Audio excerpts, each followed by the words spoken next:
I used the pencil gently and at a low angle to darken the whole area, just as I would apply a glaze of paint to a painting to do the same.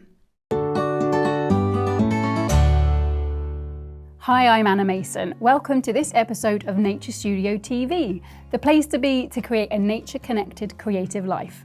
In this mini class, I'm going to whiz through how I layered up pencil to draw this pretty calla lily. Let's take a look. I had a print off of my reference photo and I used a 0.5mm mechanical pencil on really smooth paper to make a freehand drawing as accurately as I could.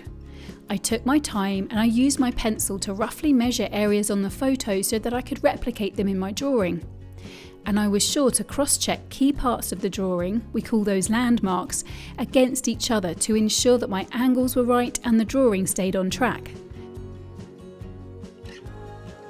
I also used a precision eraser to correct any mistakes as I spotted them. To begin the tonal drawing, I switched to use a 3B wooden pencil and I approached the drawing in the same way I would a painting. That is, I looked for the lightest areas in the flower, the petals, and started with those. In this case, they were so light that I was going to be leaving lots of the paper for the very lightest areas. So I began to shade very gently the darker areas within those pale petals.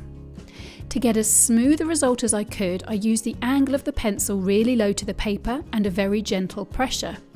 I shaded in the direction of form as I worked my way around so that the pencil stroke lines that you could see would be helpful in creating a sense of shape to the flower. Again, I used my precision eraser where the texture I'd created had got too rough and needed to be smoothed out. It's possible to use blending tools to help with getting smoother textures, but I tend to prefer to smooth by applying layers, just like when I paint, and to correct more major issues like this with the eraser when I need to. I began to apply with more pressure to the areas lower down that were a bit darker, but I didn't take them as dark as I thought they'd need to be. I didn't want to do that until I had the very darkest tones or values in place. So next, I switched to my softer 8B pencil and applied with a heavy pressure to the stem, which was the darkest part of the flower, working up and down and layering it to get it as dark as I could. It would have been possible to have used a 3B pencil for this, but as the graphite is harder in those, I'd have had to have pressed harder, so it was just easier to use the 8B. I then worked on the darker midtones, the lower part of the flower, which contained lines.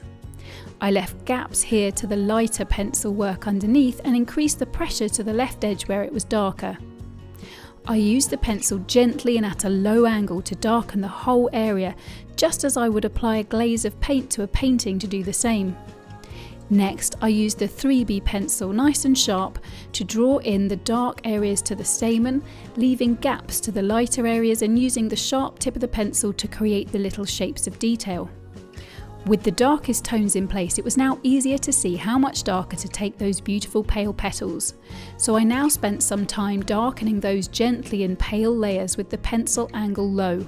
With the flower looking good tonally, it was time to use my mechanical pencil for maximum precision to define and refine and give it some added realism. I varied the pressure to be sensitive to how much darker areas needed to be and focused on neatening edges.